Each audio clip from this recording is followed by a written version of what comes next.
Hot Mic is brought to you by Red Wing Shoes of Fargo. Built to last. 3003 Main Avenue, Fargo.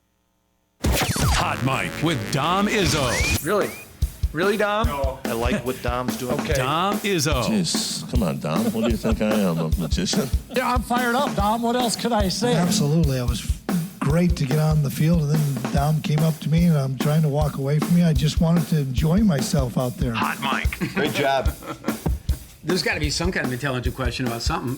Coach Dom Izzo, WDAY in Fargo, North Dakota. Can you give me a layup or something? Hot Mic. Presented by Northwestern Mutual. That program is second to none. On the networks of WDAY. You know, if it's not about sports, I find it very hard to concentrate. Here's Dom Izzo. Good Friday morning. Welcome, everybody, to Hot Mic on WDAY Extra, KSFL TV in Sioux Falls, KNBN in Rapid City. Hello to everybody in South Dakota, also streaming on Inform.com. It's finally Friday. We made it. Happy to be back. Sam Getzinger filling in for Dom Izzo for one more day. He has been on vacay this week. Let's get this thing rolling on a high note, shall we? Next week is going to be a super busy one. We've been telling you about it. We will be live, or Dom will be live, and this show will be live on Monday in Wahpeton at Cody Mauch's football camp. And we have the Bell Bank Red River Amateur Championship coming up at the end of the week. Also, the big news with the Division I cabinet coming up next week as expected as well. So before we get to that, we got business to attend to today, so let's wrap up this week on a high note. We are locked and loaded today. Coming up at the bottom of the hour, our friend Cory Provus will join us, talk about what's happening with the Minnesota Twins. Just picked up the sweep against the Rangers. We'll get into that in just a little bit. A lot of stuff happening with not just the Twins, but the MLB as a whole. We'll get his full thoughts on everything here on this Friday morning. Also in the show today, Davies star Rose Solberg will join us at the start of the second hour. She will play college golf at the University of Minnesota next season, and she's also getting ready for that Bell Bank Red River Amateur Championship. So we will chat with her on her golf career and get you ready for that tournament coming up next week. That is televised on WDAY Extra, by the way. And also later on today, we will hear from Peyton Seil, the newest North Dakota State offensive line commit from Bismarck Century. Had a great performance at camp not too long ago. Came away with an offer and a commitment to NDSU. He has had a busy week. We will touch on that when he joins us at 10:30 coming up later on in the show. Now, a precursor before Cory comes on in about a half hour or so. Twins back in action yesterday afternoon after having the day off on Wednesday. They're taking on the Texas Rangers. Heading into yesterday afternoon, they had a 2-0 series lead over Texas. And they've been led by their offense and the long ball. And that continued yesterday as we take a look at the highlights. They started with some good situational hitting. That's Josh Bell ripping one to right field. RBI single for him in the top of the first. Twins take a 1-0 lead. Then Brooks Lee with a drive to right just sneaks over the wall. That's a 3-run homer for Brooks Lee. 4-0 lead for Minnesota. Top of the fourth. Trevor Larnach has been on an absolute tear this week. Drives it to center field. This one nearly into the glove of Alejandro Osuna, but it sneaks over. He got caught up in the wall. So there's a homer for Larnach once again. Back-to-back games for him. 6-0 lead at that point. Then in the fifth, Josh Young hits a fly ball to right field. It's near the wall. And how about this catch by Cody Clemens? Leaping up to make the grab. The reaction from Joe Ryan says it all. Wyatt Langford then in the bottom of the sixth. He goes to left. That one sneaks over. A lot of home runs in this series. A lot of them just barely getting over. Langford gets credited with that homer, 7-1 at that point. This one was a little bit more of a no-doubter. Ezekiel Duran launches one to left. Homer of his own, 7-2 at that point. But then Ryan Kreidler came in the bottom of the eighth and really slammed the door with some more insurance runs. Another home run for Minnesota. They would take the lead 9-2. They'd give up one more run, but it wouldn't be enough for Texas. As Minnesota goes on to win 9-3 and take the series sweep against the Texas Rangers. The Twins are now 36-40 this season, 16-21 in road games, starting to close in on that record there, or that lopsided mark there. Trevor Larnach, another really, really good game. 3 for 5, 2 singles, a home run, 3 runs batted in. Brooks Lee with a homer, as we showed you as well. Joe Ryan was phenomenal in the start. 5 innings, 7 strikeouts, didn't give up an earned run. Only 3 hits as well. Jack Leiter, tough day for him. 4 innings, 7 hits, 6 earned runs, and 4 strikeouts, with a couple of home runs being hit by Texas. So Minnesota gets some back. It's been a good stretch for them so far. They are winning baseball games. Don't look now. They are hot. And as you take a peek at the American League Central standings, the Twins are 4.5 games back of Cleveland and Chicago, who are tied at the top of the division right now. As you get a full look at the MLB and what's going on, Eric's Brewers are doing pretty well, so he's been giddy about that. The Yankees obviously very strong as well. So the Twins, they are back in action today. It's a quick turnaround. They left Texas, and they are off in Arizona. That's where we will find Cory Provus later on this morning. Twins taking on the Diamondbacks after winning 4 in a row, 5 out of the last 6 the Twins have. Arizona, we will play Friday, Saturday, and on Sunday. Connor Prelip gets the start today against Michael Soroka. So looking forward to that game coming up. Now, there's been a lot of news in the MLB over the last 24 hours. Wanted to touch on some of that. Jeff Passan from ESPN, we told you earlier in the week he put out his potential top trade deadline targets for this upcoming deadline that's at the beginning of August, and Byron Buxton was high on the list, to the surprise of many. Buxton came out yesterday and shut that down.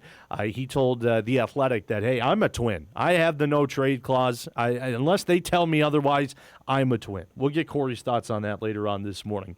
But Jeff Passan also reporting yesterday that the MLB proposed an overhauled domestic amateur entry system that removes high school players from the MLB draft and makes college players eligible after sophomore year. And it shortens the draft from 20 to 12 rounds and cuts the bonus pool from the current $358.7 million to $200 million. So some news there. It's pretty big stuff.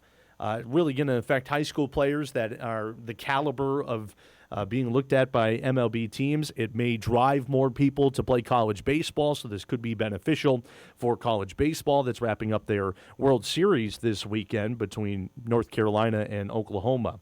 So we'll see what Corey has to say about that coming up later on this morning. Also, the MLB announcing yesterday that with the Home Run Derby now being on Netflix this year, they are changing up the Home Run Derby format. It's interesting to me. I don't know if I fully agree with their changes. Here's what the new format looks like for this upcoming Home Run Derbies. Batters will receive 20 swings in their first round, 15 swings each of the final 2 rounds, and then the big twist in the whole thing is that they can continue swinging after their final swing until they make an out, or if they homer on their last swing of a round. So if they homer on their last swing, then they can continue on until they don't, essentially. Here's a look at the new rules. Seeding starts, it's 1 versus 4, 2 versus 3. As we mentioned, the 20 swings. So they're ditching the clock entirely. They're getting rid of that, which I'm okay. A horse apiece on that, I'm fine. I'm not a huge fan of the just trying to motor through as many swings as you can, because, I mean, it's not like you see that in a game where you're getting 20 swings in 5 seconds. So they're getting rid of that. The tiebreaker is the longest home run in round 1, and then there's a 3-swing swing-off in rounds 2 and 3. I get it. It's most likely a Netflix decision. They want to make it more viewer-friendly. It was difficult in the previous one with split screens and having to look at the clock and then follow the ball and look at the pitcher and look at the batter. I understand that brought up some challenges. I get that. That makes sense. But why are we changing this thing every time we turn around. The home run derby, why does that, of all things that need to be changed, why is that the one that constantly has to get revamped? I feel like we're all under the same agreement and understanding that back in the olden days now, if you will, when Josh Hamilton and Robinson Cano and Prince Fielder were winning this thing, what was wrong with that format? I understand it took forever. You're sitting there just watching them run. But if a guy's hitting 40 home runs in a round, I'm okay sitting there watching that with the 10-out system. You get 10 outs, hit as many home runs as you can. But if you don't leave the yard 10 times, then you're done. I like that. I was a fan of that. Why can't we have that anymore? We'll see. It's one of these things where I have to watch it, and I have to base my opinions after I see it. Maybe this is best for everything. Maybe this is going to make it more exciting and better to watch. But I don't know. We're missing. I feel like the glory days of the home run derby were back in those times with Robinson Cano and Prince Fielder and Justin Morneau, and the list goes on. I was a big fan of it back then, but I got to see it, and I'm sure others feel the same. I got to see it, and then we'll get a better opinion on it as we get through the All-Star break. Okay, other stuff I wanted to touch on this morning. Earlier this week, as you remember, we talked with Kansas State Director of Athletics Gene Taylor, got his thoughts on a variety of different topics. If you missed that conversation on Wednesday, you can watch it back on inform.com. He's in town for the Roger Maris All-Star Week. They had their golf tournament yesterday, one of their big events of the week. Great thing they got going on over there. Also in town this week for Roger Maris All-Star Week is Chris Kleiman. Our guy Riley Swenson, who we had in the studio yesterday, was able to go out to Rose Creek and catch up with Chris Kleiman yesterday. This is what he had to say when talking about the fixes needed to college athletics. Also, what his thoughts on North Dakota State potentially playing in a bowl game as early as year one at the FBS level, and also his thoughts on his new role as an advisor to Gene Taylor at Kansas State. Here's what he had to say. Well, we got to get the calendar squared away. It's kind of encompassing. We've got to get agents to be certified and not take all the kids' money, and then we just got to get everybody on the same page. Try to get.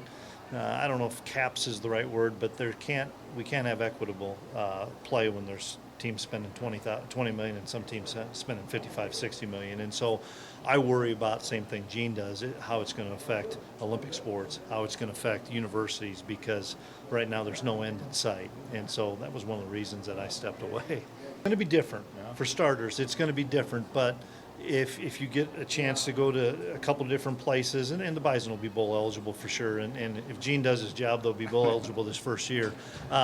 But it's a neat. I really enjoyed it. Yeah, there's nothing like winning a national championship.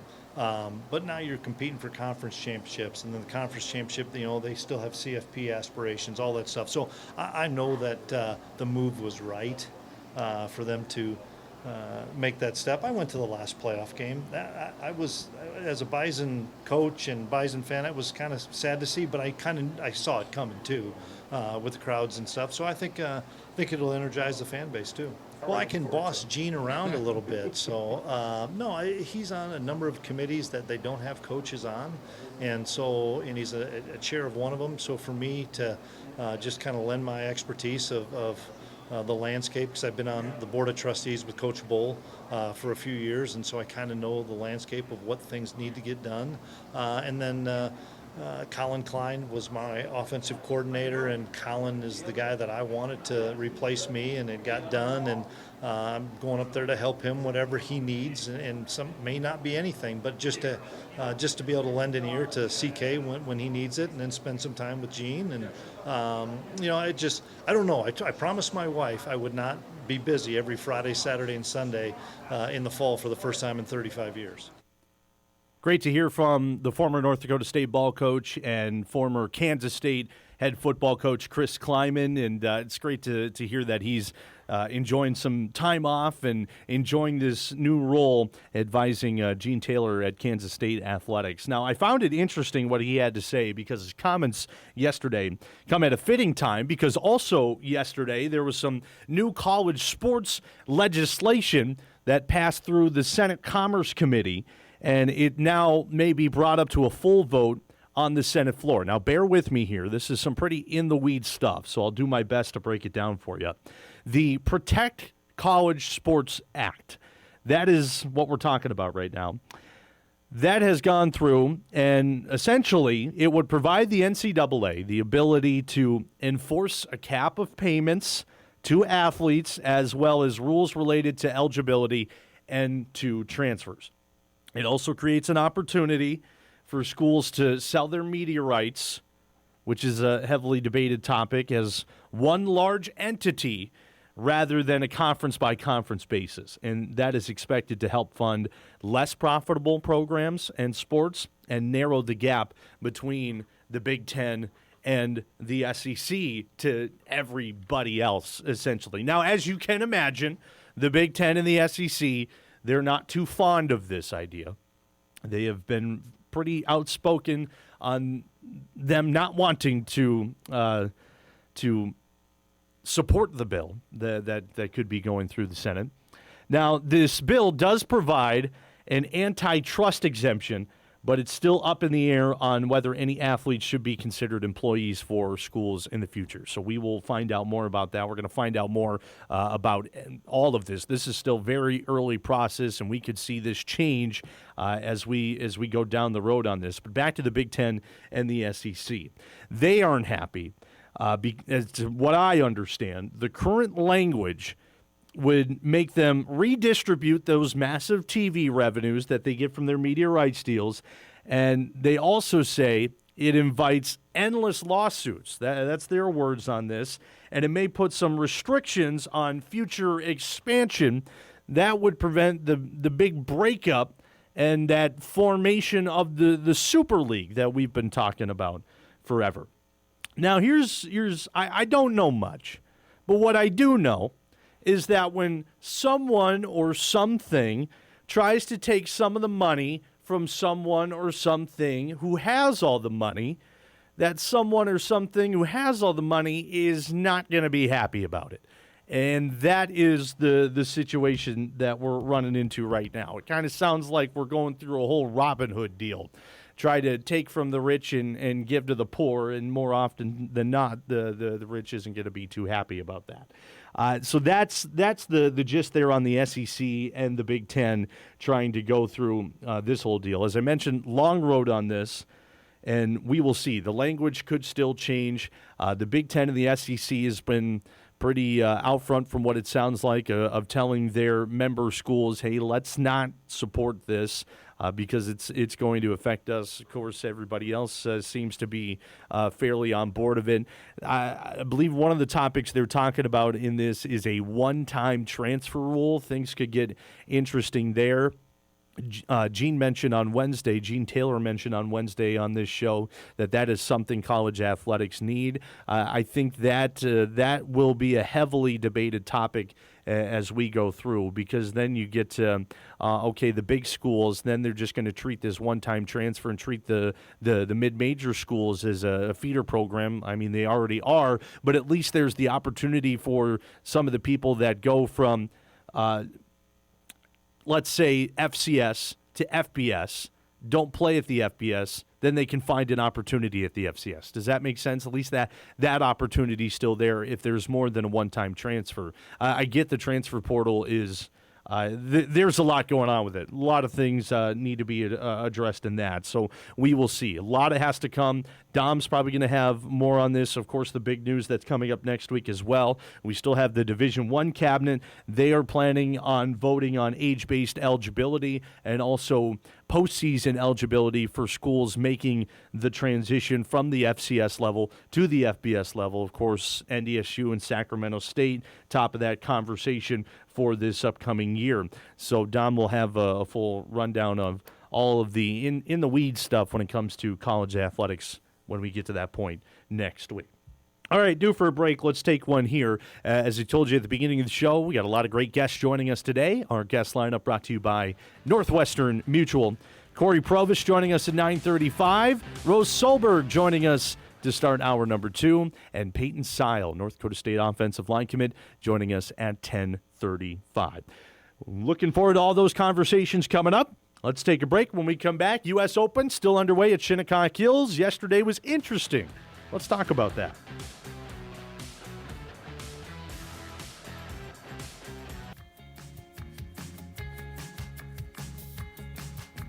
Welcome back on this overcast Friday morning. Thanks for tuning in to Hot Mic to wrap up the week. Sam Getzinger filling in for Dom Izzo for one more day. He'll be back with us on Monday.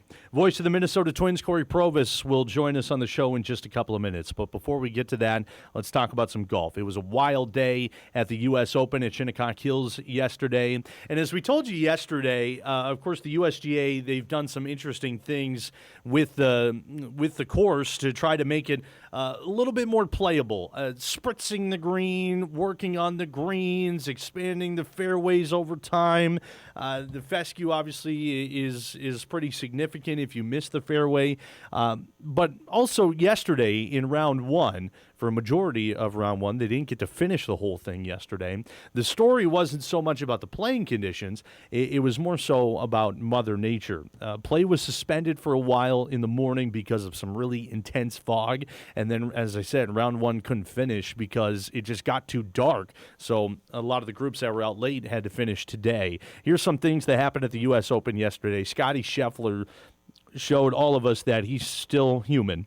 That one from 5 feet out, he pushes it left. He would finish 2 over par and tied for 47th after round number one. Rory McIlroy at the 5th hole. That's a pitching wedge, by the way, folks, from 200 yards out. Unbelievable. With accuracy, too. That's just not even fair.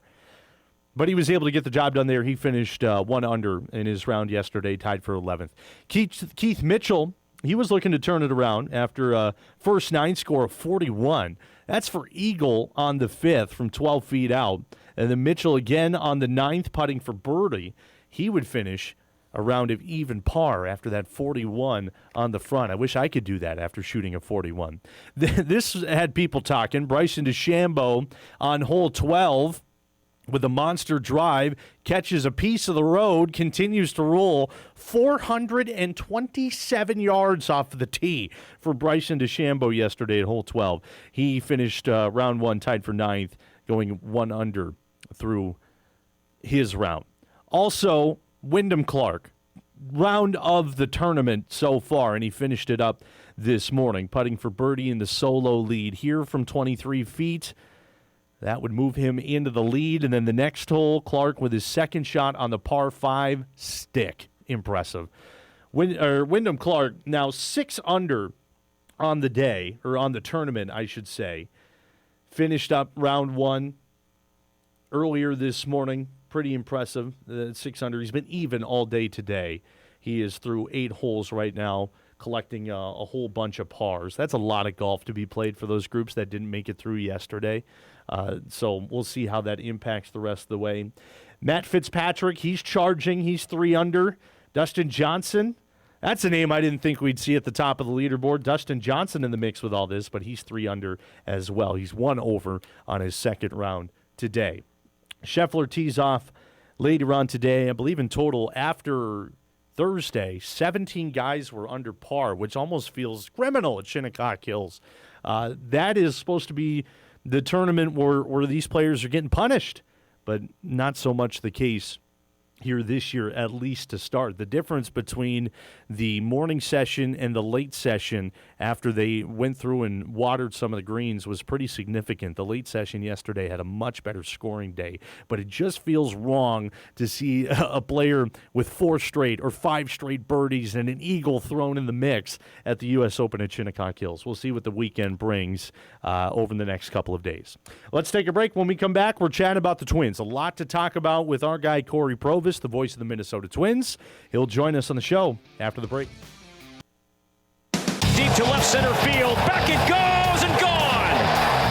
The 0-2 pitch. Hey! Struck him out swinging at 101. The swing and a drive. Left field and deep. Back it goes and gone. And the Twins walk it off again. Always always great to start the last day of the work week when we get a chance to talk to Cory Provus, the voice of the Minnesota Twins on Twins TV. I guess we can say now voice on Twins radio as well after you spent some time in that booth over the last couple of days. Got the chance to listen to you during that series with the Rangers, and it sounded like you were back. It was no problem at all. I imagine that was like riding a bike for you. It was fun, Sam, and it's been fun. When this came about this in the off season, when Chris was going to take this week off, I said, that'd be kind of fun to do radio. But the one request that I had was that if Danny was on the trip, I love Perk and I'm with Perk all the time. But to me, if I was going to just, do radio again for the week, I really wanted to reconnect with Danny and have some fun again. So we've had a blast. I mean, the team's winning. Yeah. It's great. But, man, we're just laughing and, going down memory lane here a little bit, some old bits that we had that we brought back. And got a few more ideas that I might sneak in starting tonight.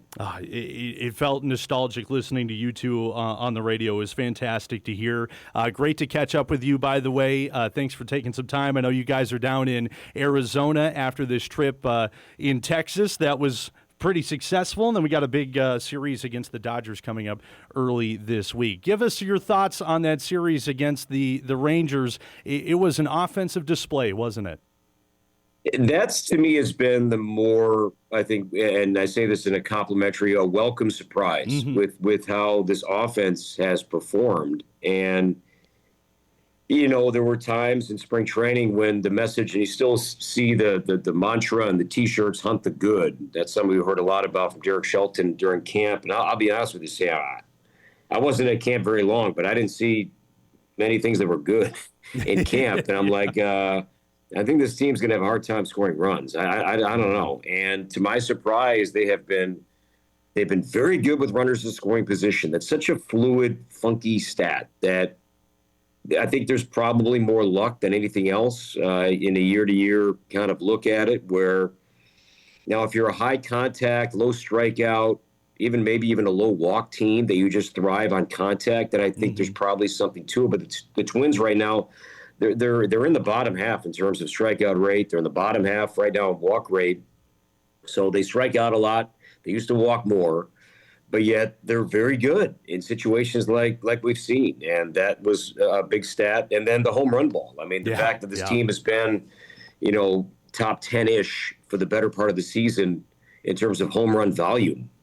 Bravo. I didn't see that coming either. And, of course, the guy leading the way is the guy that hopefully will be starting for the American League in the All-Star game in center field, and Byron Buxton, having just a wonderful season, on pace to match, if not surpass, Harmon Killebrew's single-season record of 49. Just an amazing run of success we've seen from Byron going back to last year, and now even better, Sam, so far this year. Absolutely. I want to touch more on Byron Buxton in just a little bit. Have you noticed a change when it comes to their ability at the plate? Is it how they approach plate appearances? Is it small tweaks in their swing? Have you noticed a change in that at all that's led to all this offense? It's a good question. I don't have the answer because I can't really tell. I mean, Royce Lewis, we've talked about him and the swing adjustments he made when he was in St. Paul, but to tell you if there are guys that have changed things up, I did not much stands out. When Ryan Jeffers was healthy, you notice with him that he does choke up a little bit more. He maybe gets a little bit wider with his stance, that he gets away from, pull power to more contact and thinking, hit the ball either way, get the guy over, that mindset. Right. And I think what he looks like physically does change with two strikes. But, they haven't been very good hitting splitters or changeups this year. That has not been, for whatever reason that is, and it could just be an odd stat this year, that the Twins have been at the bottom pretty much all year long, hitting any semblance of a changeup or a splitter. They've been better against fastballs. They've been okay against breaking balls. And I think they're just, in pivotal moments, I bet they've lowered their strikeout rate. So while the strikeout rate is in the higher side, I would imagine with the runners in scoring position, it's not as high. I would imagine it's a bit lower. And to that, I applaud their efforts. I applaud the coaches in putting themselves in a good spot with two strikes to be like, hey, let's just try to, put the ball in play, make something happen, and see if we can just drive in a run. And maybe we're not looking at the 4-run inning. Maybe let's live for one. and then see what happens on the next set of downs. Absolutely. Well, it makes for some compelling television to baseball to watch and to listen to for sure. Going back to the series on the Rangers, each game, it seemed like the Twins were able to jump out in the first inning, and that really set them up for success. I know it's pretty obvious, but when you're able to get offensive success early in a game, how much can that be a difference maker? It's deflating because every team comes up with this game plan, how we're going to attack a certain pitcher, how we're going to attack this certain team. But when you're down 3-0, 4-0 before you've even swung the bat, that plan more times than not goes out the window, because now you're like, wait a minute, now we're drowning here. It's like, it's not just, here's what we said we're going to do. We're going to lay off this pitch. We're going to go after this pitch. You don't have that luxury anymore. You are like, we are an inning away from this really being over. And if they don't counter early, if they don't get one or two back in the first or second inning, then the win probability, everything just changes. So to put up a crooked number, especially on the road, is a big deal, because the crowd, and they have decent crowds in Texas, all three games, barely hurt them. Barely hurt. They probably had, I'd say, close to 70,000, 75,000 fans, for those three games combined, close to 80,000 fans, and they weren't loud at all. I mean, and it honestly, it felt like Tuesday night, too, when the game was lopsided late, and they're on the scoreboard, they're telling the fans to get louder and louder and louder. You hear this rush of noise. They're pumping in music. They're pumping in crowd noise there, because I'm looking around like there's nobody clapping. It is a 10-run game here in the ninth inning, and there's nobody saying a word. So, I mean, it's a beautiful. I love going there. It's a beautiful ballpark. I don't miss going outside there. But yeah, I mean, that crowd was a non-factor all three games, and the way the Twins came out swinging the bat was the big reason why. I've had the chance to watch actually a high school baseball game when they just brought up that facility, and it's a nice place, no doubt, but you're protected from the elements down there in Texas, so that's very helpful. Obviously, it helps when you have batting performances, or offensive performances, I should say, like the ones that Trevor Larnach had over the last couple of games. 7 for 11 in the last two games of this series, 2 home runs, 4 runs batted in. He was phenomenal, wasn't he? Tell you what, he keeps it going here this weekend. The Twins are going to have back-to-back American League Player of the Weeks. With what Buxton did last week and the run that Larnach is on. He's going to bat leadoff, Sam, I would think, all 3 games, because the Diamondbacks are throwing 3 righties in this upcoming series with Soroka tonight, and then Gallen Saturday, and then Ryan Nelson on Sunday. So, yeah, I think Larnach plays all 3 games, and fascinating story, because he will open up if this situation presents itself for a guy that honestly I thought he was going to be either non-tendered or traded. Because of just this surplus of left-handed hitting outfielders the Twins had, both at the big league level and who they had hopefully healthy in the minor leagues. Sadly, that hasn't happened with injuries, but sounds like Roden is performing well since he's come back off the IL. Walker Jenkins is rehabbing right now, so that's good news. So they're getting some of those guys back here relatively soon.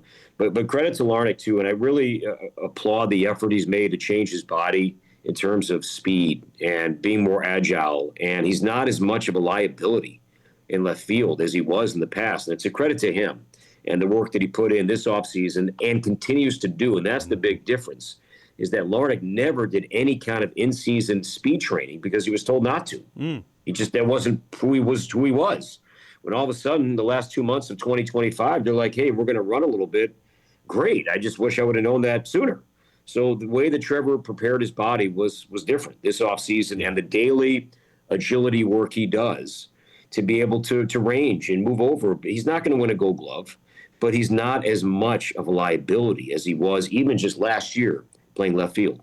Speaking of left field and the outfield, Kyler Fedko had his major league debut during this series. What'd you make of him and his ability to adjust to the big leagues, and also talk about that transaction with Orlando Arcia earlier this week? Yeah, and with Fedko, he just flat out earned it. I mean, he just flat out earned it. The numbers that he put up at AAA, deservedly, he got this opportunity. And I think the Twins felt pretty good about where they were at with the shortstop position. It's a platoon right now with Tristan Gray and Ryan Kreidler. I think they're okay there.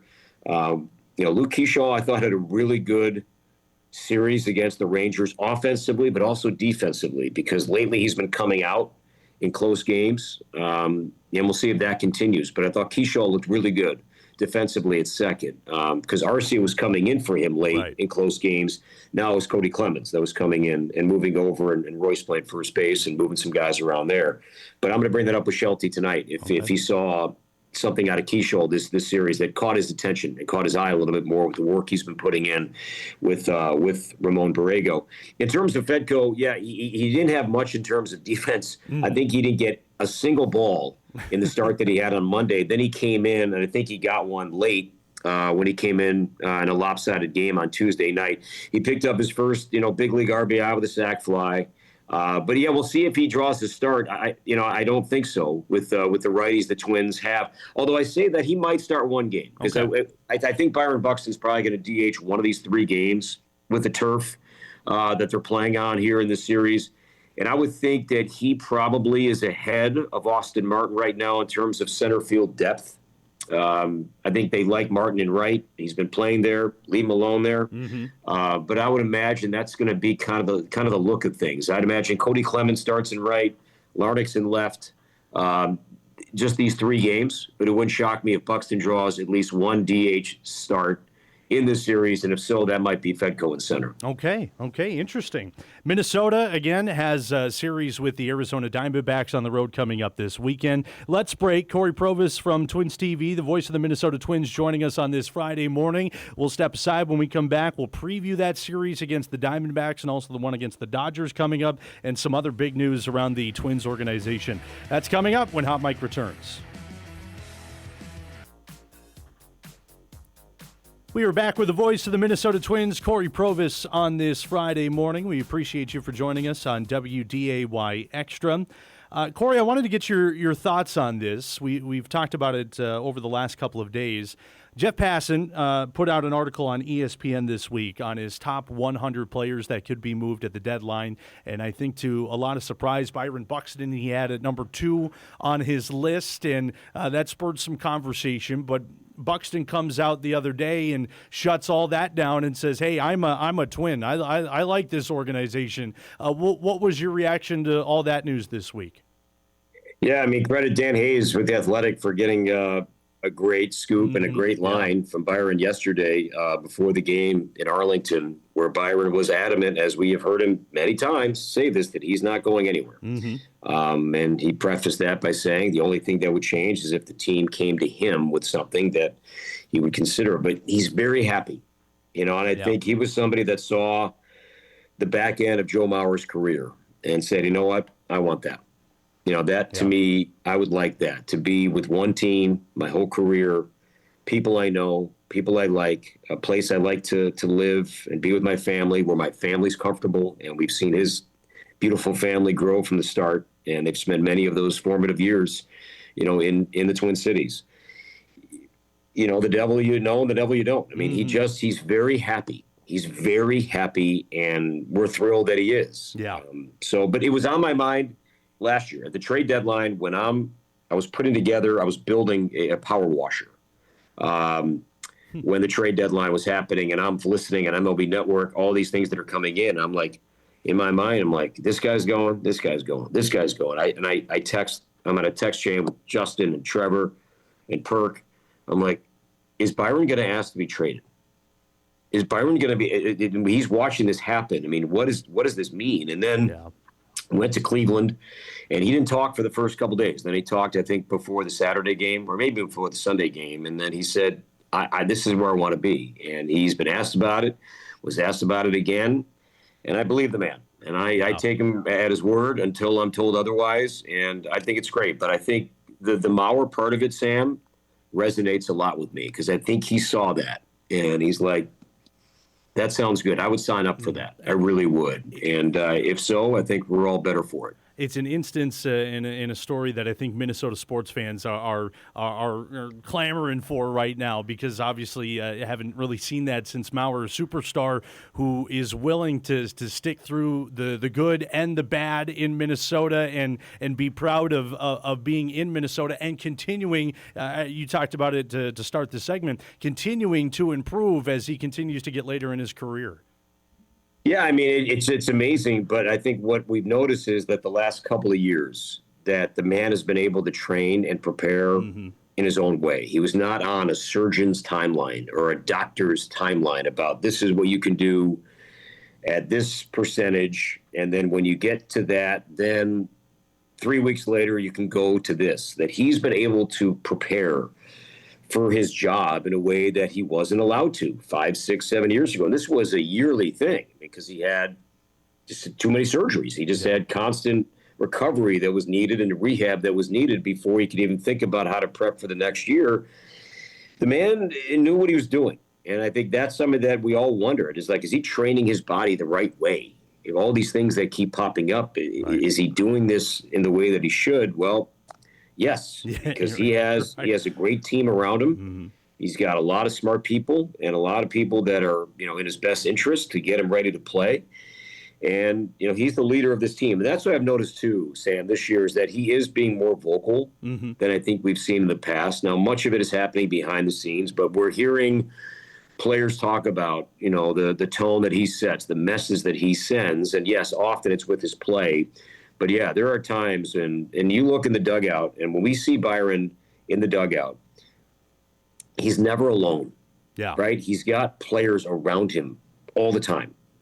Different players, different ages, different positions, what have you. He's just constantly, talking and also receiving information, receiving feedback. He welcomes questions from his teammates. And that is very noticeable when we show him in the dugout that he's not just, sitting there eating seeds by himself, that he's got company, and he's got company for a reason. Okay, a couple of minutes left here with our guy Cory Provus from Twins TV. He'll be back in the radio booth this weekend for the Diamondback series. Looking forward to listening to that with Dan Gladden. Speaking of young guys that are part of this team and some potential call-up news here, is there an update on Mick Abel you can share at all? He's here, or he's traveling to Phoenix today. Okay. He's going to throw a bullpen here tonight, I would imagine. And then the Twins have Connor Prelip going tonight. They have Tosh Bradley going Saturday. They have to be announced on Sunday, and I would imagine that is going to be Mick Abel. I mean, why would he fly all the way here to throw a bullpen and then not pitch in the series? So, barring a setback with anything that happens with his pen later on tonight, that's what I have in my mind ready for is able to start Sunday in the series finale here against Arizona. I feel like this has been a weekly thing, but on Kalen Culpepper, the update there, it seemed like he was so close to getting the call to move up to the big leagues, and it sounds like the injury bug got to him. Is that right? Yeah, he's out with a hip injury, which is too bad because I'm with you. I thought it was not a matter of if but when. I mean, it was coming. It just felt like, all right, the shortstop thing, we've seen it up until really Ryan Kryler. I mean, Tristan Gray's not hitting very much. Ryan Kryler had a big swing yesterday. He's got 4 homers in 30-some-odd games, which is great, but they weren't getting much in terms of offensive production, from the shortstop position. So that's where I was like, okay, at some point this is going to happen. Yeah. And maybe he was on the verge of that happening, and then he hurt his hip in a game, I believe, in Toledo about a week or so ago. So, yeah, he's out. The severity of it, I don't know. But, yeah, as St. Paul is getting a healthier roster, seeing Culpepper go down certainly was disappointing because, I'm with you. I thought that his time was coming. Absolutely. We'll keep tabs on Kalen Culpepper and see what his progress is as he tries to work his way back from this injury. Before we let you go, preview the upcoming 2 series. You got the Diamondbacks this weekend. What do we know about them? And we won't be able to talk to you until after the Dodgers series. What do you look forward to with that one? Well, I mean, with the Diamondbacks, they're very good at home. They have one of the better defensive teams going in baseball. So that's their style. Low strikeout rate, low walk rate, not much power. They do hit a ton of doubles. I mean, that's kind of what drives their offense, but they're not going to blow you away with big offensive numbers in terms of run scoring or home runs or slug or things like that. Their pitching is okay. But the guy going tonight, Michael Soroka, has been kind of a great story. I mean, a guy with an ERA in the 3s who was probably on the verge of pitching himself out of the game. I mean, he was not very good with the White Sox a couple of years ago, long-time Atlanta Braves. So he's been bouncing around here a little bit, but he's found something with Arizona that he's been pitching really well. I think he's 8.3 ERA in the low 3s. So he's been throwing well. So that'll be a good challenge for the boys here tonight. But, yeah, Corbin Carroll is a star. He's been great. But yeah, they're not a big offensive juggernaut team, but they're going to play flawless defense, but which is something you have to keep in mind.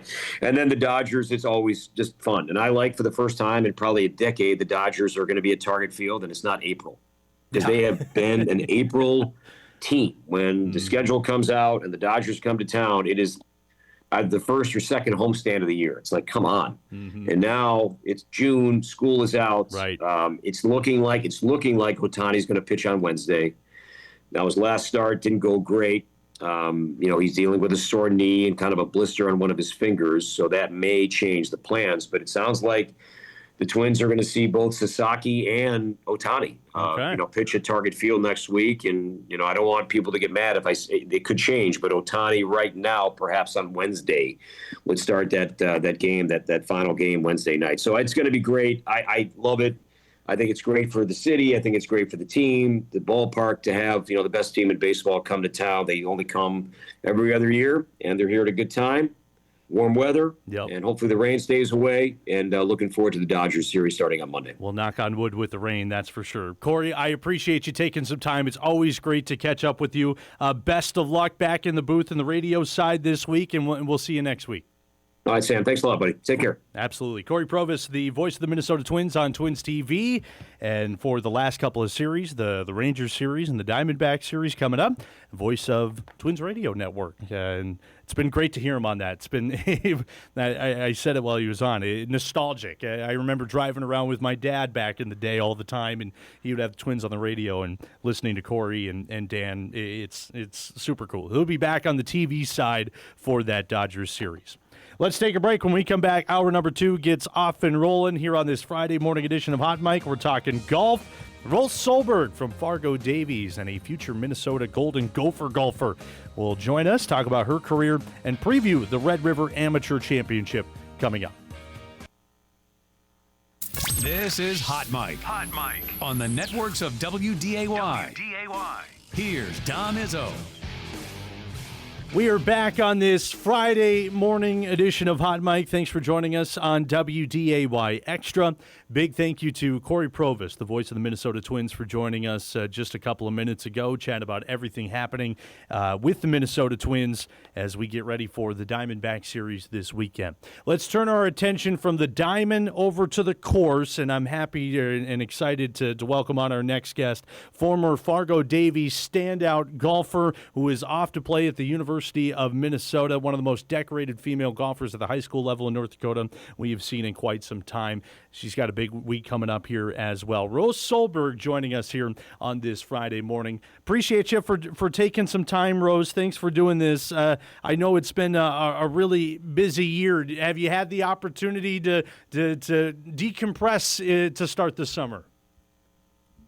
Yeah, I have.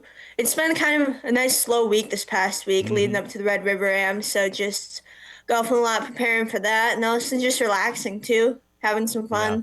Absolutely, as you should, as you're getting ready to go off to college, University of Minnesota in a little bit. I want to touch on your decision to become a gopher here in a couple of minutes, but first tell me about this career that you've put together so far. The resume is so impressive, and then earlier this month, you were named Miss Golf in the state of North Dakota by the Dakota Junior Golf Association.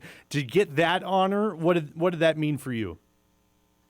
Yeah, I was very filled with gratitude, for everyone who had voted for me, and also I think it's just a product of everyone who has helped me to get there and surrounded me with support, like my swing coaches, high school coaches, and my family for just kind of being there and pushing me to be a better golfer. If I remember right, your brother Charlie won this award. This is a family deal now. How cool is that? It's really cool, especially because he's the one who got me into the game. And my grandpa really also has pushed us to really love golf as well. Well, tell us about your come up here.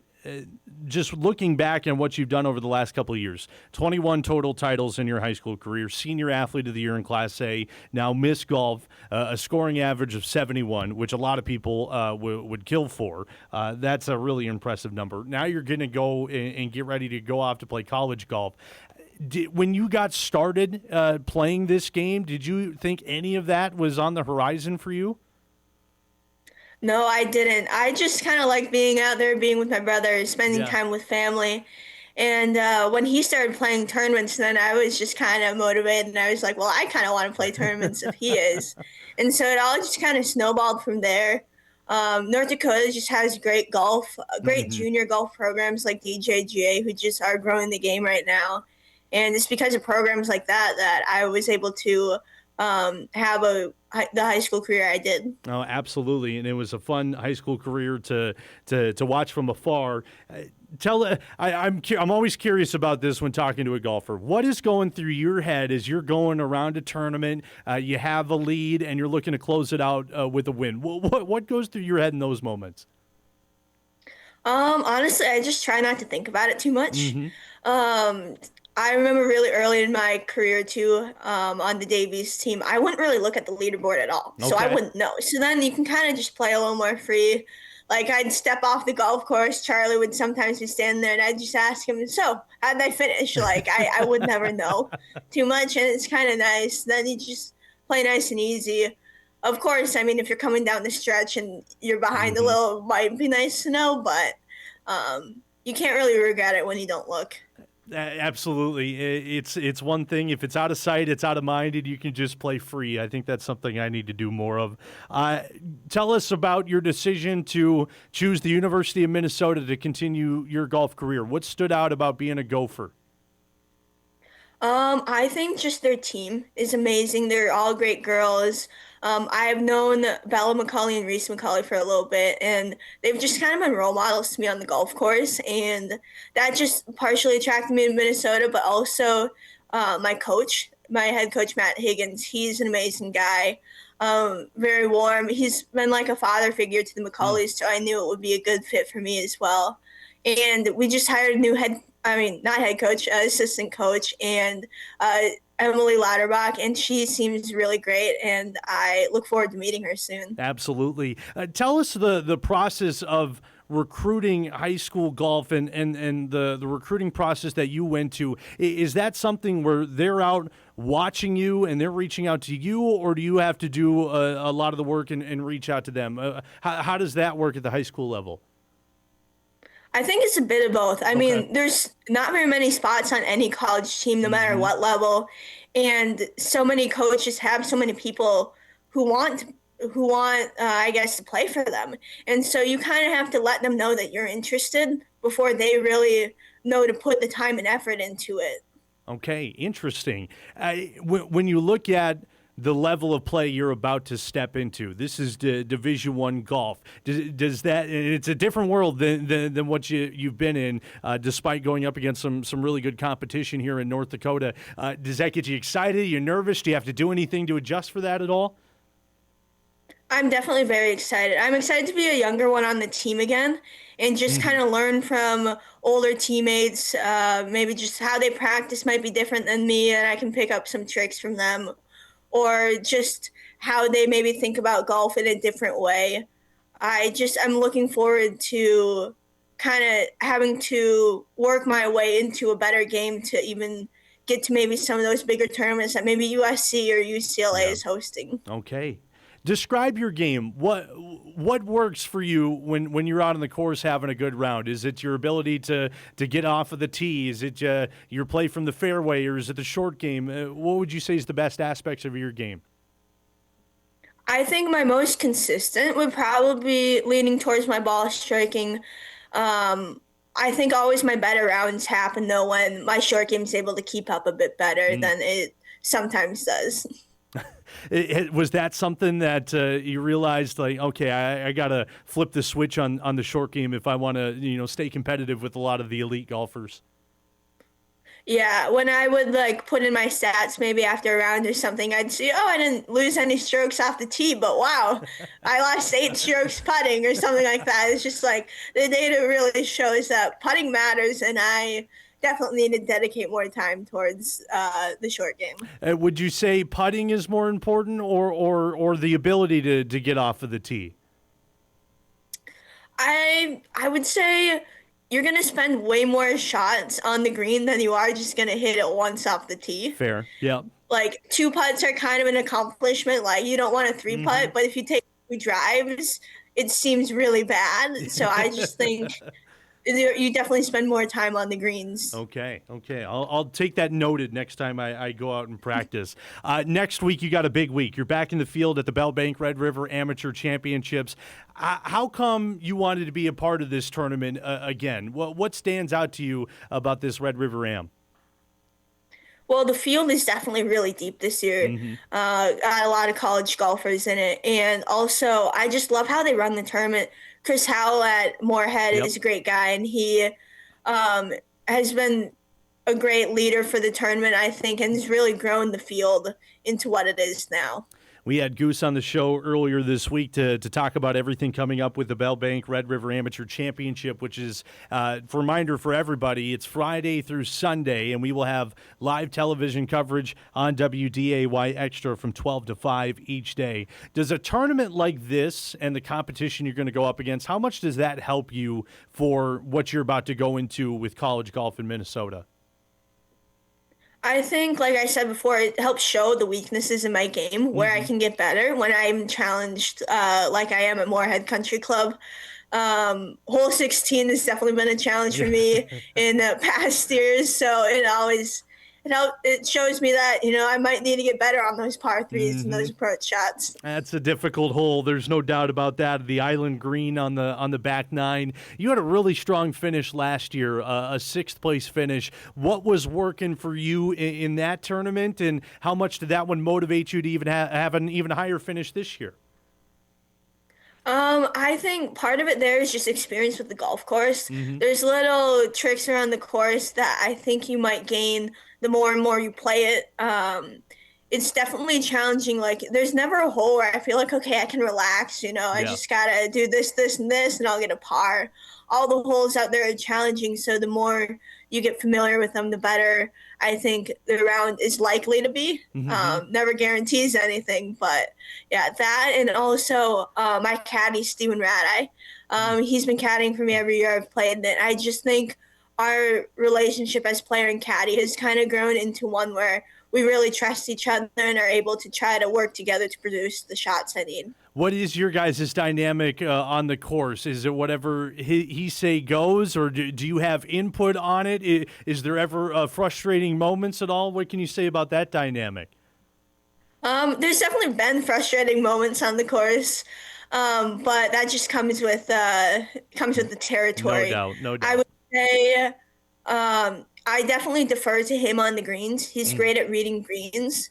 That's definitely one of his strengths that I know. Like, I would probably trust him over my own instinct there. I'd say maybe when it comes to more like the tee shots, I might stand my ground a bit more. But when it comes to course management, I think we work together pretty well in terms of where we want to go, maybe on a par 5, if we're going to lay up or go for it. That's awesome. That's great to hear. I'm looking forward to watching you play next week at the Bell Bank Red River Amateur Championships. Also looking forward to seeing your brother. If I'm not mistaken, he's in the field. Is that right? Yes, he is. I don't know if my dad will be caddying for him or not, but he'll definitely be out there. I hope I maybe get to see him. Maybe our tee times are opposite of each other a little bit, so I can watch him. What's the is there a competition between you two at all when it comes to the game of golf to see who's better in the family? Oh, there definitely is competition. It's not like, oh, he's on the course and I'm not going to cheer for him. But if we're playing a match together, it definitely gets heated. There's some words exchanged sometimes. But it's also nice for me to also kind of be competitive with him in that way. It just kind of pushes us to be better golfers as well. Tell us about the Moorhead Country Club. For those that are planning to watch this tournament coming up, what makes Moorhead Country Club unique for a golfer your caliber? I think that's a good question. It's definitely kind of a placement course off the tee where you have to know which tree you're aiming at off the tee, like which tree, and then also from there, which side of the green you might want to be on. the greens some of them are really big, some of them are really small. So looking out for the pin placement is really important on holes like maybe 16 or 11 if it's in the front or if it's in the white pack. Just little things like that. What is the schedule for you after next week and throughout the summer as you're getting ready to go to college? So the one after the Red River Am would be the North Dakota State Junior. Okay. Where after the first day we have the Ryder Cup with the DJGA. And then after that tournament, I think it is the Minnesota Women's Am. Okay. And then it's the Minnesota Women's Open in the start of August, and then I'll be playing in the Pine this year. You are a busy gal. Holy cow. That's impressive. Well, best of luck on all the big events coming up. Before I let you go, I got to ask you this because obviously you're smart. You know the game. You know it better than I do. I got a tee time coming up later on today, and I'm struggling. I'm thinning it. I'm slicing it. Do you have any advice for me to get out of a slump? What do you say to yourself when you got to get out of a slump? I mean, when it's ball striking, usually maybe my tempo is off or something. Okay. One of my dad's friends always says, swing easy if you're willing to accept that extra distance. Okay. So maybe that could be playing in your head while you're on the tee box. Okay, that'll be my new swing thought. Do you ever have moments where there's a lot running through your head during a swing? How do you cancel all that out? I think when it comes to that on the range or something, I just tell myself, don't think of anything. Just think of making good contact with the ball. Okay, good to know. Noted. I'll let you know if it works out in the long run. Look forward to seeing you next week at the Bell Bank Red River Amateur Championships. Best of luck when we get to that point. Thank you. Thanks for having me. Absolutely. Rose Solberg joining us on this Friday morning. Great to catch up with her. Very, very impressive young lady there who's going to the University of Minnesota to play college golf. Swing easy. Swing easy. The tempo, don't think about a lot. I'll do my best. That's good advice. That's good sound advice. All right. Good to know. I'm glad we got that. Great to talk to her. Really impressive career. 21 total titles throughout her high school career. Senior Athlete of the Year in Class A. A scoring average this last season of 71. Miss Golf in the state of North Dakota by the Dakota Junior Golf Association, That's a really impressive resume. And we'll see what she can do at the Division I level at the University of Minnesota. That's a great golf program to be a part of. And hopefully, I'm hoping for all the best for her as she goes throughout her career. And I imagine there's dreams of the LPGA tour in her mind as well. So that would be really cool to see her journey throughout the next couple of years. Let's take another break. A reminder for you coming up later in the show. We will introduce you to the newest North Dakota State offensive line commit, Peyton Seil. That's coming up at 10:35. Looking forward to that conversation. We'll have more on this Friday morning when we come back on WDAY Extra. We are cruising right along on this overcast Friday morning. Sam Getzinger in for Dom Izzo for one more day. He will be back with us on Monday. Great to catch up with Rose Solberg from Fargo Davies, making her way to the University of Minnesota. I got the burp, something going on right now. It hit me at the end of the last segment. It's getting me now, so bear with me. But great to talk to Rose, getting ready for the Bell Bank Red River Amateur Championships coming up 1 week from today, Friday, Saturday, Sunday. You can catch all of it on WDAY Extra from 12 to 5 each day, and we're really looking forward to our coverage of that. U.S. Open, look at the leaderboard here. Wyndham Clark is 1 over today. Again, he ended round 1 and has started round 2 today. They had to stop yesterday's round 1 performance because of darkness. So he is 5 under, still leading by 3 shots, which is still really impressive. Xander Schauffele's 2 under. Corey Connors is 2 under. Dustin Johnson and Sam Stevens also 2 under as well. They're in that second place spot. Colin Morikawa coming into the mix. He's 4 under today. I believe that's one of the rounds of the day so far, and it is. So Colin Morikawa, who's had success at the U.S. Open, he is making a charge as well. Coming up later on today, the United States men's national soccer team is back in action at the World Cup. They are taking on Australia, 2 o'clock in Seattle on Fox. I believe our guy Drew is at that game, or planning to go to that game, or at least be in the area for it, if I'm not mistaken. Yesterday, we had some games conclude, go final. Czechia and South Africa, they drew 1 apiece. Switzerland got the win over Bosnia 4-1. Canada, a big win over Qatar 6-0. And Mexico beat South Korea 1-0. So those were some of the scores from yesterday. Now, the big news as we get ready for USA and Australia today is the health, and which is in question for United States star Christian Pulisic. It seems like he has been training individually over this last week after their win against Paraguay, 4-1 to open up this World Cup. He got kicked in the calf, and obviously that's going to hurt, and that might take a little bit of time to come back from. It sounds like he's getting better day by day, and as we approach opening kickoff between the USA and Australia, it sounds like things are trending upwards. I looked. I did a quick look on X, on Twitter, on social media to see if there's any updates. I'm seeing a lot that says he's good to go, but I don't know if I'm ready to believe that just yet. If I've learned one thing, don't believe everything that you see online. So if we get something more concrete within the next half hour, we'll pass it along. But if we don't, then wait to see until that game starts to see if Pulisic is going to play or not. USA and Australia, they're the top of this pool, both with 3 points apiece. There you see it there. Turkey and Paraguay with no points as of yet after both suffering losses.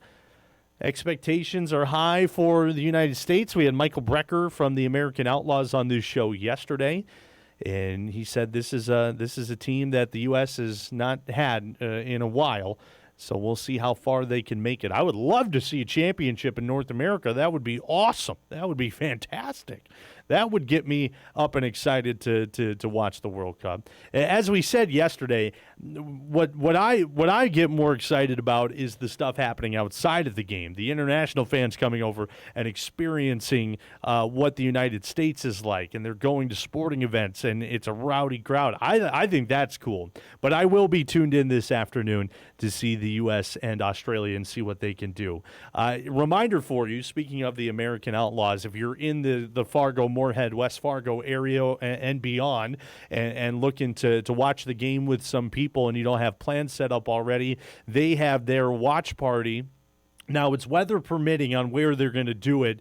2 o'clock. Broadway Square in downtown Fargo is where they've been planning to have all their watch parties. If the weather does hit this afternoon, which it looks like it's going to, then they would move over to Side Street, which is a little bit further north in downtown Fargo. So if you're looking for something to do, we had the story on it on the news the other day. It looks like a super fun time.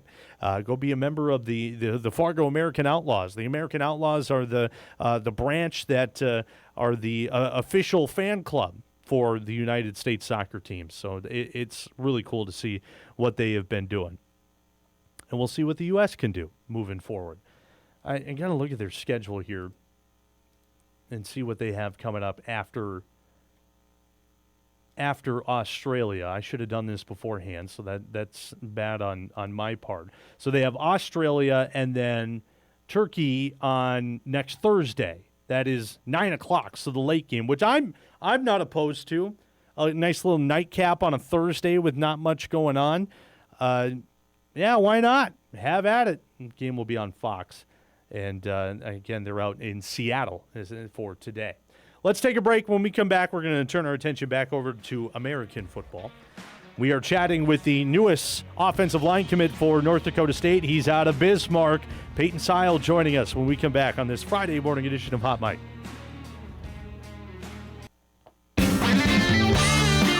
This is Hot Mike with Dom Izzo, presented by Northwestern Mutual. Final half hour of the show this week coming your way on WDAY Extra. Sam Ketzinger back in for Dom Izzo. He will rejoin us on Monday live on location in Wapaton for Cody Mauch's football camp. Looking forward to that.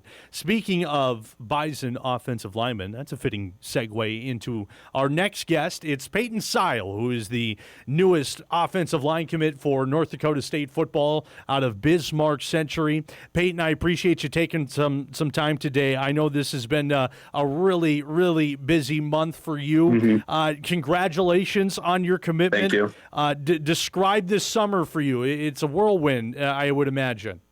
Yeah, it's been very hectic this summer. Started off with lifting and then hit the camps and offers started rolling in. So it's been a whirlwind of a summer already. Yeah, there's no doubt. Tell us the story of when college attention came into the picture for you. I understand the camps, they really were a difference maker. Is that right? Yep. So my first offer rolled in around the end of February from Black Hill State. Recording in progress. I apologize. That one's on me. Go ahead. Okay, you're good. So my first offer rolled around the end of February, which was a Division II school. And then after that, I kind of got offers 2 weeks, 3 weeks apart. And then once camp season rolled around, I hit the big one up at UND and then went to NDSU, got the offer, committed. Well, tell us about that last weekend. You announced on social media on Sunday that you were at the camp and then you came away with the offer. Give us that story. What happened? Did you go in with the mindset of, I want to come here and I want to impress this group? Yep. So after the UND camp, I was thinking, why don't I just go to NDSU, do like a one-day camp? And my mindset was, let's go, let's do this, and let's be a Bison because I've always dreamed of being a Bison ever since my grandpa started taking me to games and stuff. So my mindset coming into camp was, let's work hard, let's do my best, and let's put my head down and work. What was the conversation afterwards? I imagine they saw what you were doing. They liked what they saw. Did they approach you? How did that all work? They did a little bit of both. They approached me, and then I approached them at the end of the camp, and went from there. What was the conversation afterwards between you and coaching staff and Coach Polisek after you said, hey, I want to come here? It was so super happy. Everybody was pumped up and excited for me and looking for a great future ahead. That's fantastic. It sounds like, was it an easy decision for you? You said you were a Bison fan growing up.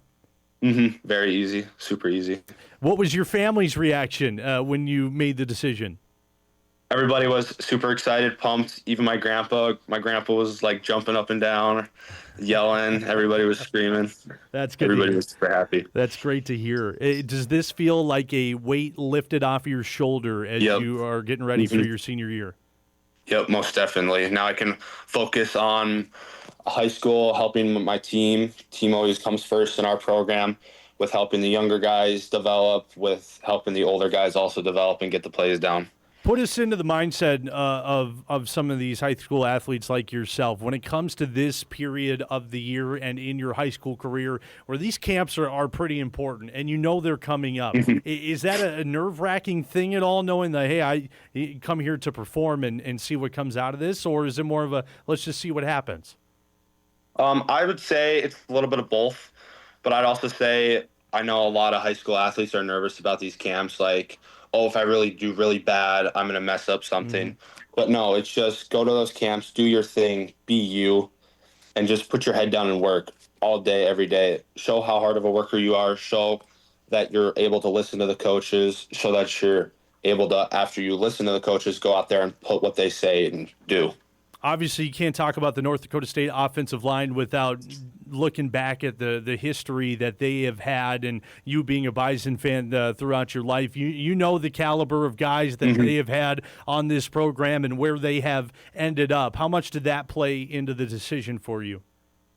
It played a lot, meaning that NDSU is O-line U in my mind, and they've put so many O-line in the NFL, so they know how to develop them. They know how to get coached. They know the techniques. So it was a pretty simple decision for me. To say you can be a part of that obviously is super cool, but to add on to that you're going to do it at the FBS level, those other guys, they can't say that because they didn't make the transition yet. Going FBS and being an FBS football player, how much does that excite you? It excites me super much. I was so happy to be a part of a great team, great culture that they have at NDSU, how they develop people, being team first team all the way. You are now in the same breath with some pretty famous Bismarck Century alumni to make their way to North Dakota State, Carson Wentz being one of them. What goes through your mind when you hear that?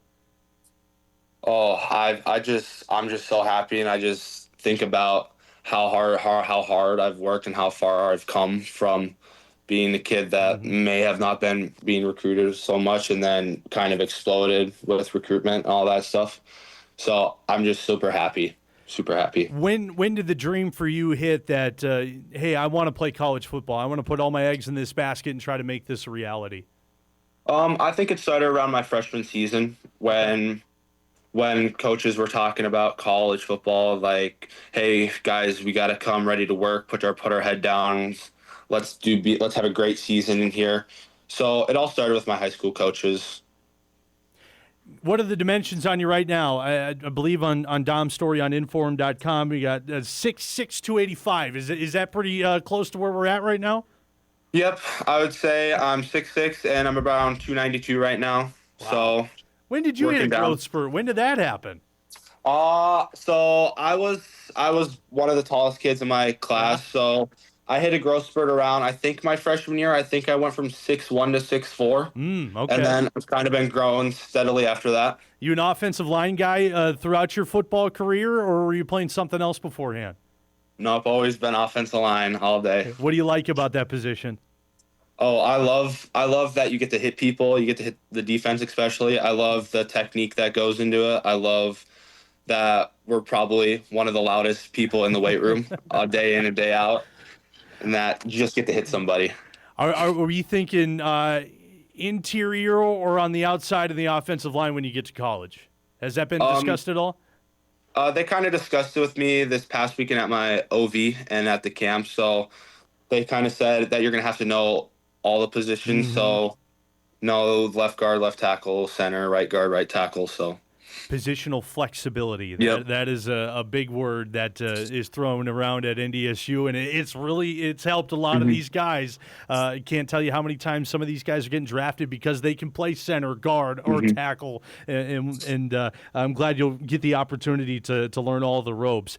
Tell us about Bismarck Century heading into this year. First, I got to ask you about the offensive line as a total. I had the opportunity to call the Dakota Bowl this last year. I'm looking at you. I'm looking at the offensive line, and I'm sitting there wondering, what are they feeding you guys? You guys are massive over there. Yep. It was this past year when we had that big offensive line. We were just a great group of guys. We all loved to get together in the weight room, out of football, do like a bonfire with the team, do some team bonding. It was just a great group of guys. We were a great group of guys that liked to work hard, put our heads into the ground, and just work, and help the team the best way as possible. And you guys had success last year, if I remember right, 9-3, made it to the Dakota Bowl. And, of course, that game, Fargo-Davies had the upper hand there. Describe last season. What was that like for you and your team? I'd probably say it was a whirlwind because you know how Noah, our quarterback last season, went down with that broken arm the first game, and then Caden coming in and getting those snaps, those crucial reps in. So I would just say it was probably a big whirlwind for us that, hey, I know we started the season 0-2, so let's put our head down. That's kind of what Wingenbach talked about at the end of the season. You guys were such a great group of guys. You guys put your head down after the first 2 losses, and you guys just kept working, and getting better every single day. The way that Dakota Bowl ended, is that a motivating factor going into this year? Yep, super. I would probably say 90% of our team's motivated by that Dakota Bowl loss last year, and the other 10 were our incoming freshmen. So they kind of didn't get to play in that or witness that. But, yeah, I'd probably say it's a major, big factor for us this year. What is the early scouting report on Bismarck Century? Outside of yourself, who else should we be looking for when we're watching the Patriots? Ian Schweiger, Caden Wellstead, Zakai Harrelstead, Josiah, our wide receivers, Marshall Arndt, another DB wide receiver hybrid, and then our running backs, Knox Weddlestead, Camden Rod, all of them. And then even our offensive line, I know we're going to be super young this season, but I think we'll be pretty good, super good. Bismarck Century, football, basketball, track and field, list goes on and on. You guys got some athletes over there, don't you? Mm-hmm. Yep. What's it like being at a school where all these programs are having so much success? I think it feels great, honestly. Like, hey, one sport may have not done well, but this other sport did super, super well, so let's go celebrate them. But at the end of the day, everybody's celebrating everybody at our school, no matter the price or the loss or the outcome of what happens. How would you describe the level of play of North Dakota high school football with the big schools, the schools in Bismarck and out east? How would you describe that and what you're going up against each and every Friday? I think it's a great environment, but you just got to come ready to work. You got to be able to scout them out like the day before or like a week before. Like, I'm a kid that's going to probably go on to huddle and watch our opponents a week before the game, so I know exactly what they do when times comes for practice. So then, like, our coaches talk about, hey, this is what they do, this is what they also do, and then I could also add that into the younger guys that are going to be on the varsity roster this year. Couple more for you before we let you go. Peyton Seil joining us once again from Bismarck Century. Our conversation brought to you by Northwestern Mutual. You on the offensive line, what is your biggest strength when you're playing that position? I think my biggest strength is my either my set off of pass or a double team block, because I know how to hit the hip and drive them and then pancake them, of course, like any offensive lineman does. And then I'd probably say for pass, my set. So like, I'm really like relaxed sometimes, and like, I'll hit them right in the right spot, and I'll just wait for them to come to me, and also like flash my hand so they can like show me like an early move that they're going to do, so then I can catch them in the act and then lock them up. Well, now I understand what I was doing wrong as an offensive lineman. I don't think I did any of that stuff. I never got to experience a pancake. What does a pancake block feel like when you get that successfully? Super fun. You get to like just get to lay on the guy or like swim off of him or like roll off of him. It's such a great moment. That's awesome. This has been a busy summer, as we've talked about. What do you got coming up the rest of the summer as you get ready for the fall? Rest of the summer, I got our I got our summer PATS lifting program on Monday through Thursday. So Monday, Wednesday we lift at 7 a.m. and then Tuesday, Thursday we lift at 8 a.m. Mm-hmm. And then after that, I go on a little vacation to Disney World over the 4th. Nice. And then I come back and I help out with the Daniel Brunskill Youth BYFL football camp. All righty. Well, fantastic. You're a busy guy, that's for sure. Mm-hmm. I appreciate you taking time and joining us this morning. Best of luck as you get ready for the high school football season, and congratulations once again. Thank you. Peyton Seil from Bismarck Century joining us on this Friday morning. He's the newest offensive line commit for North Dakota State University. His commitment earlier this week, there it is again. It was announced on Sunday, and then we talked about it on Monday, and we tried to get him on earlier in the week, but he was out on team camps all week, so I'm glad he was able to make some time on this Friday. Seil was 20th verbal commitment for the class of 2027 for North Dakota State. He's the third one from North Dakota already. If you remember, we got North Dakota State got, I should say, Andrew Matt from Carrington, and then Fargo South's Drew Kessel, who is transferred over to Moorhead after that. He committed last week as well. So this is shaping up to be a good group of 2027 so far. Big thank you to Peyton once again for joining us. That conversation brought to you by Northwestern Mutual. Couple of minutes left to go here on this Friday morning. Let's take a break. When we come back, I want to talk about this College Football 27 video game. I know Dom and Mike and Jeff have been doing it. There's been a new development to share. So we'll pass that along when we come back, and then we'll get ready for the weekend coming up.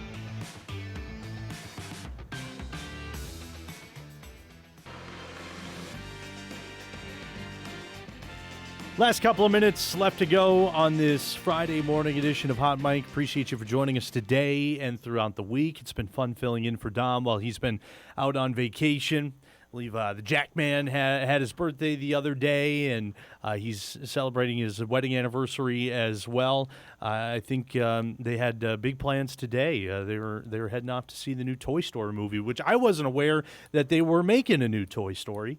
But I'll have to check that out at some point. I thought they would be done after the last one. I thought it ended on a pretty good note, but no, we're still going. They're making a new Shrek, too. I know that's off topic, but it is what it is. I wanted to spend a couple of minutes here and let you know about some things happening with this college football video game that's going to come out in the early part of July. The official release date is July 9th. Early access even before that, July 2nd and the 6th. I've talked about. I can't remember if I've talked about this on the show or not, but the college football video game. I'm a video game guy when it comes to that. It's the only game that I have, that and PGA Tour. That college football video game for me growing up was that was the thing to do. That I logged a lot of hours playing that college football video game before it went away because of all of the name, image, and likeness stuff that came about. And when it came back, I'm going to be one of the first ones in line to try to get this thing. And it's been super cool what they've been able to do. Now, in this year's edition that they are bringing out, they're returning gameplay that was featured in the old school games, and it wasn't in the last couple of years, but it's going to be in this year. They're actually bringing back the mascots. You can play football as the mascots. They are the players on the team. They've released some videos on this throughout the week, and here's your first look at Goldie the Gopher as a mascot playing in the college football video game. It's pretty interesting what they do. They make them all 99 overall players, which if you don't know video games, that's the highest overall you can be, and you can control them. They're your offensive line, they're your quarterback, they're your wide receiver. It's more of an exciting gameplay. They do dances and stuff and whatever else animation-wise in that gameplay, but I'm looking forward to that. And I saw on social media this week that North Dakota State has confirmed that you can actually play as Thundar in that mascot gameplay there in the college football video game. It says here, if you become an MVP Plus member by July 1st, you can unlock all the mascots. I'm not quite sure what MVP Plus is. I'm sure it's a way to grab some more money. I don't know for sure if Thundar is a part of that where you have to unlock him or if he's already in there anyway. But for Bison football fans, you can log right into the game and have the opportunity to not just play with the team, the guys on the team, but also you can play as Thundar, the mascot, as well. Happy National Mascot Day, by the way, a little belated on that. All right, a couple of minutes left to go. Let's get into our what to watch for today and for the weekend. Get you out of here and enjoy this weekend and get ready for a busy week. Here's what to watch for today.